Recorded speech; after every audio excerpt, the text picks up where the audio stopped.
Hi, everyone.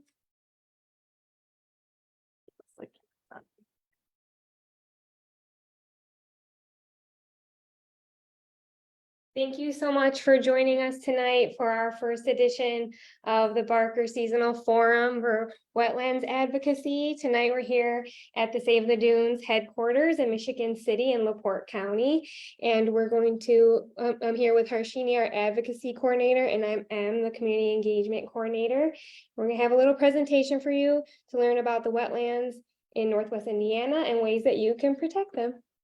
Thank you, Em. So as Em said, my name is Harshini. I'm the advocacy coordinator at Save the Dunes. Thanks for joining us virtually for our first, I guess this is our first session for the Barker Seasonal Forum. This one specifically is going to be, as Em said, on wetlands advocacy, specifically in Indiana.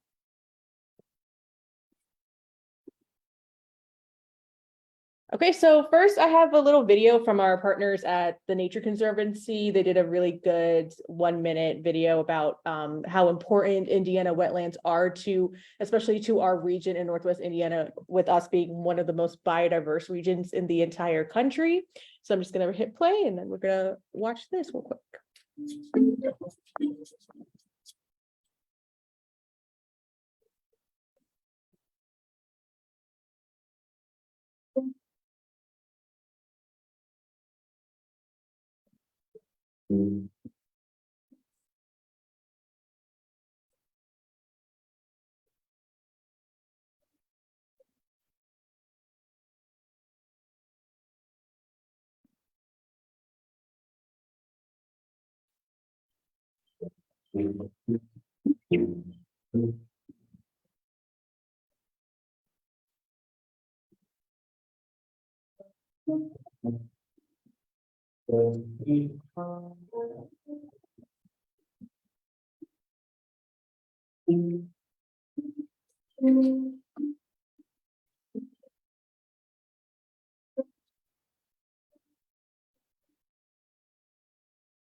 Okay, so that's from our partners at Nature Conservancy, and I do encourage everyone watching this to check out their website. They do a lot of amazing conservation work in Northwest Indiana relating to wetlands.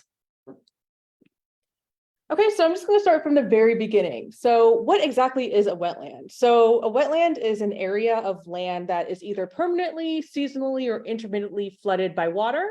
And these biological ecosystems are usually defined in one of these three main characteristics. So the presence of soil saturated by water, the presence of water tolerated plants, or the presence of water itself. But this also does mean that wetlands are not always wet all the time. There are many wetlands in the Northwest Indiana region specifically that if you go there today will be completely dry, but that does not technically mean that they are not a wetland. It just means that they are seasonally or intermittently flooded with water. So just something to keep in mind. I know that's kind of confusing. If you see a certain land and there isn't any water in it, don't assume that it is not technically a wetland. This slide is just some examples of wetlands that we find here in Northwest Indiana. So interdunal wetlands are connected to water levels of Lake Michigan. Riparian wetlands are floodplains associated with streams and rivers. Fens are wetlands that have a high pH. Bogs are wetlands with a low pH, such as Cowles Bog here in the National Park. Sedge meadows are shallow wetlands dominated by sedges, specifically different from a swamp, which are wetlands with trees. Yeah, and as you can see here, there's a lot of different types of wetlands in our area. Like we said before, this is a very biodiverse area in Northwest Indiana. So there are different types of wetlands that you could see just in our 3 counties. Okay, so why exactly are wetlands important? So there's several reasons why we really want to protect these really critical habitats. So wetlands protect our homes from floods. They soak up and release floodwaters. They lower flood heights and slow the flow of water down streams and rivers.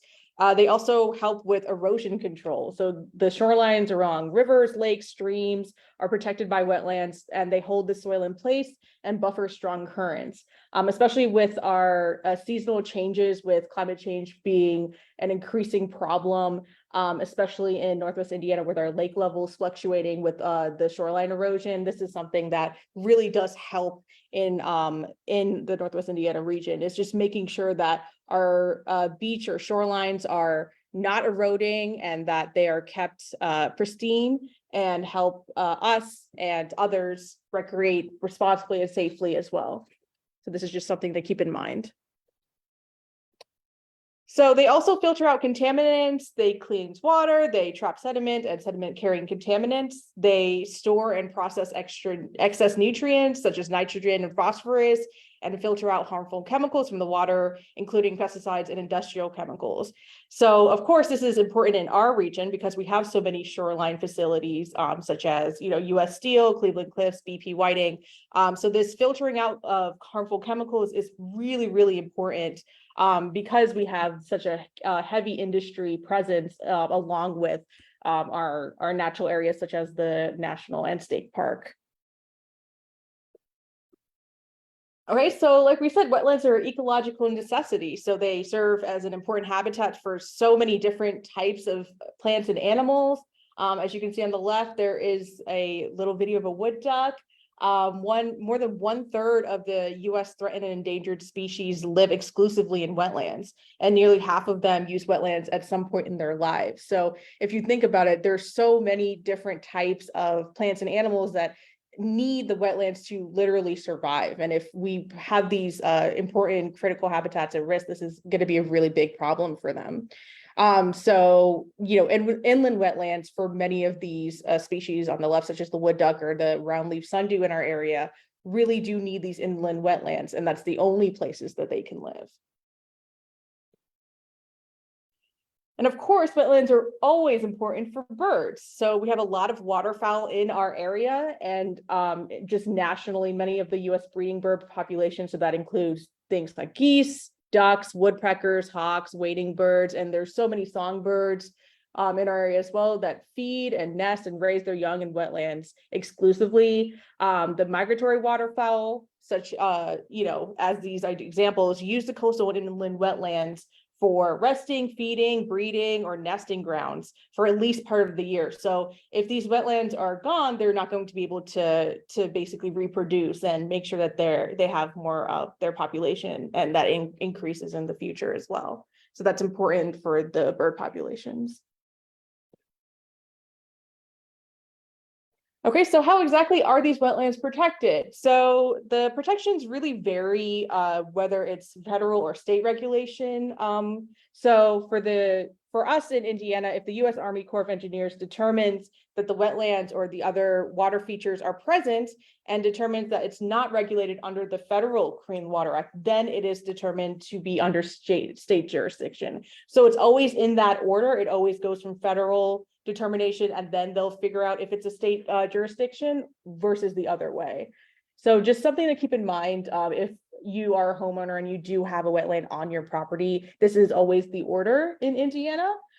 So just something to keep in mind.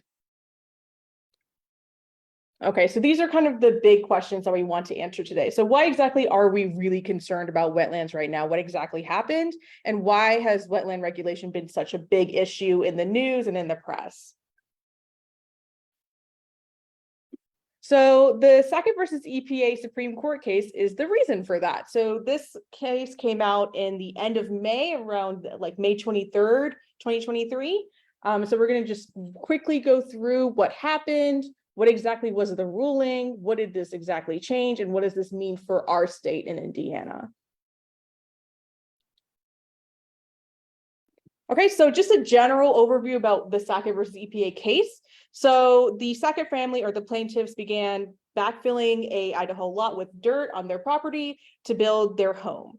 And EPA said, this property that you're trying to fill in, or this wetland rather on their property, is actually under Clean Water Act protections, and their filling of their wetland on their property violated the Clean Water Act, which prohibits discharging pollutants into what they call waters of the United States. So EPA came in and said, no, you can't fill this wetland on your property because this lot is near a ditch that eventually feeds into a creek, which eventually feeds into a federally protected waters rather. This case, it was called Priest Lake, which is under federal protection already. The wetland in question that they were trying to fill is also therefore under federal protection. So how exactly is that possible? What exactly was the EPA using as their test when they were trying to go on the Sackett property, and exactly how was that rule different from today? So these are kind of the questions that I'd like y'all to keep in mind while we're moving forward in this.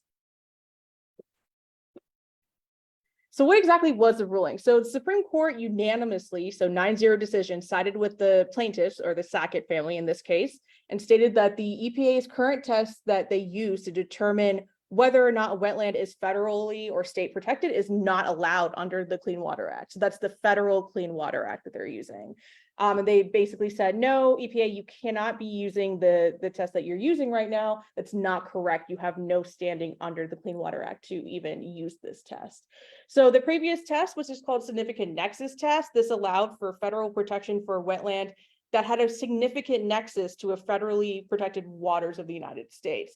So what exactly is a significant nexus? So that significant nexus exists if the wetland that you're trying to protect, alone or in combination, significantly affects the chemical, the physical, or the biological integrity of the federally protected waters that you're talking about. So in this case, the federally protected waters would have been Priest Lake, and then the wetland on their property would have to have in the past significantly affected the chemical, physical, or biological integrity of Priest Lake. But EPA said, no, you cannot use a significant nexus test anymore. There's no jurisdiction or justification rather under the Clean Water Act. So the court's ruling now, because they cannot use the significant nexus test, says that the Clean Water Act jurisdiction over adjacent wetlands requires that the adjacent body of water that you're trying to protect constitutes a waters of the United States also. So it has to be federally protected in addition to also being next to the waters of the United States. So the adjacent wetland that somebody is trying to protect must have a continuous surface connection between the wetland and that water, so that it's difficult to determine where the water ends and the wetland begins. So instead of having a biological or chemical integrity or connection to the federal waters, you now have to have a continuous surface connection, where it has to have a physical surface connection. So whenever you think continuous, think an actual physical surface connection between the federally protected waters and the wetland that you're trying to protect. So I'm just gonna just show this picture just to make it very, very clear. I know it's a lot of law jargon, so it might be kind of confusing, but so for example, before the ruling for Lake Michigan, so Lake Michigan is already a federally protected navigable water. Before, a continuous surface connection was not required as long as it significantly affected Lake Michigan, if it's chemical or biological, what have you. That was okay. EPA was allowed to protect this wetland here on the bottom. After the ruling, the Supreme Court said, no, you cannot do that. It's not okay. There's no Clean Water Act rule that says that. There's no section on the Clean Water Act that allows you to do that, EPA. So after the ruling, because Lake Michigan, being a federally protected navigable water, must have this continuous surface connection to the wetland now. As you can see on the right, there is a stream, or rather a river, that connects this wetland to that federally protected water of Lake Michigan. So that is now required for every single wetland if it wants to be under federal protection. So what about state regulated wetlands? So that's a little bit more complicated. So Indiana state wetlands are classified into 3 different types of classes. So there's classes 1 through 3. These classes are based on several different factors. So it could be anything from hydrology, man-made development on the property, if there's different types of species that are present on the wetland. So based on what exactly is on or in the wetland or in the wetland ecosystem, they will be classified into one of these three categories. So with the changes from SACA versus EPA, what does that mean at the state level? Well, now it's up to the state legislature to increase protections over the wetlands that are no longer under federal jurisdiction, based on our little diagram that we just saw right here. So for the wetlands that now are not protected under EPA or federal authority, we now have to go to the state legislature and see if we are able to protect them under state protections. So things are really complicated following this Supreme Court case. So, there are several questions that were brought up. One of my favorite dissenting opinions from Justice Kavanaugh actually brought up these really important questions of what about these wetlands that are no longer under state or federal jurisdiction? What do we do with those? And what about wetlands that are only continuously connected to navigable water seasonally and don't have those standing water year round? That was something that we talked about at the beginning of this presentation of just, these wetlands are not always wet. So how do we protect those under federal jurisdiction versus state jurisdiction? So if a wetland that is only seasonally wet under federal jurisdiction when there's a surface connection, and is it not under federal jurisdiction when there isn't a surface connection? So what exactly are the rules there? Who protects what? Is it federal or state? And that's a really, really big problem in Indiana because we have so many wetlands that do fall under this. And that is something that we know that Indiana Department of Environmental Management is also trying to figure out as well. So this is just ongoing questions following the Sackett case. So what are we doing at Save the Dunes? So we are part of a wetlands task force that is run by our partners and Dr. Indra Frank of Hoosier Environmental Council. And she focuses specifically on wetlands advocacy and policy at the state level. So in addition to being part of the Wetland Allies Task Force, which we're grateful to be on, and we're grateful for all of her help and work on this, we are also meeting with our local state representatives to advocate for more wetland protection. So meeting with both of our state representatives and our senators to say, hey, this is something that we're concerned about. We really would like for you to protect more of our wetlands, that we understand how important they are, and we would love your support on this. Okay, so what exactly are we asking for? So we would love to have more wetland protections at both this federal and the state level. So we are trying to seek a more specific definition and examples about the distinction between federal and state regulated wetlands. So who regulates what type of wetland and how exactly that works, because it's a little muddy right now. So as you can see on our previous slide, just there's a lot of questions that we don't have answered yet. And so we're working at the bipartisan level to really approach wetlands regulation at the state level, and hopefully maybe looking into incentives for private homeowners with existing wetlands on their property to try and really understand how we can really work with both sides and come to a more bipartisan approach to this problem. Okay, so in addition to that, we created a wetlands fact sheet. So we created a public facing wetlands fact sheet that's used at our tabling events, and it's also accessible digitally on our resource page at savedunes.org/resources. We're going to have a QR code at the last slide. So if you'd like to scan that at the very end, please feel free, and it'll take you right to our wetlands fact sheet. So this free resource is going to help educate our community about the importance of these wetlands, especially in Northwest Indiana with, the biodiversity here with our national and state park. This is something that we're really concerned about moving forward. So what exactly can you do? So consider reaching out to your local state representatives to express your support for wetlands protections. Another great idea is to check who your representatives are in the first place. So using the Indiana General Assembly website to put in your address, and it should have like a find your legislator page, and it should show all your state and federal representatives for your area. And it's a really, really handy tool. So I do encourage everyone to go to that website and just at least look at who is representing you and who you are constituent for. So when the state legislature starts to consider tracking important, when it starts in 2024, rather, consider tracking these important environmental bills, because more than likely, some of them are going to affect wetlands. This is something that we and the Wetland Allies Task Force are looking at as well, trying to get ready for the 2024 session. So when that does happen, do consider, looking at the important bills that are concerning to you, but especially the environmental bills, because more than likely they're going to have some type of section about wetlands.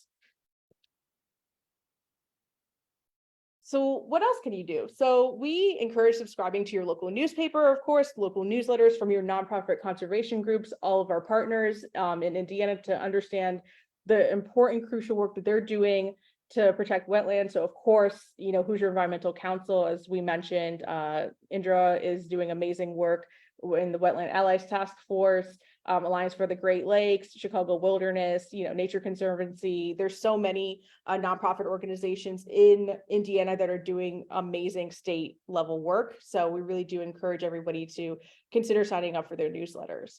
And when the new Indiana State Legislature session does begin, keeping track of any bills related to wetlands protections, as we said. So making sure that any bills that are related to wetland protection are on your radar, and then just in general, as we said, environmental bills. And there will probably be a lot. So just, something to keep in mind in January 2024.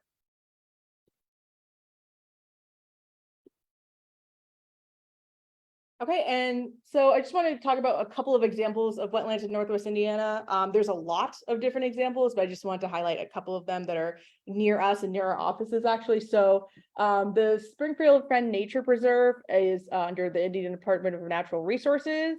The St. Francis Nature Preserve is right here in Michigan City. That's under our partners at Shirley Hines Land Trust. And of course, Coles Bog, which is part of the national park. Indiana Dunes National Park. So those are just some examples of wetlands in Northwest Indiana, but there are many, many more. And if you haven't visited these, I really do encourage you to visit them, because they're amazing. And you can really see for yourself how amazing the biodiversity is in these wetlands and why we need to protect them. Right. I think that concludes our wetland format here. So these are just a couple of upcoming events with Save the Dunes that we want to share with you guys. We've got one in each county here listed. So wherever you guys are at, I'm sure there's an event that's happening where you can come and support Save the Dunes. First, we've got our Monarch Music Fest happening on September 10th. That's our annual fundraiser here in Michigan City. We're also partnering with the National Park on Outdoor Adventure Festival. We're hosting a sunset hike at Dune Ridge Trail on the September 9th. And then our final event with our Hydro Flask Parks for All event in Lake County on Saturday, September 23rd. And all of these are also available on our website under our events page.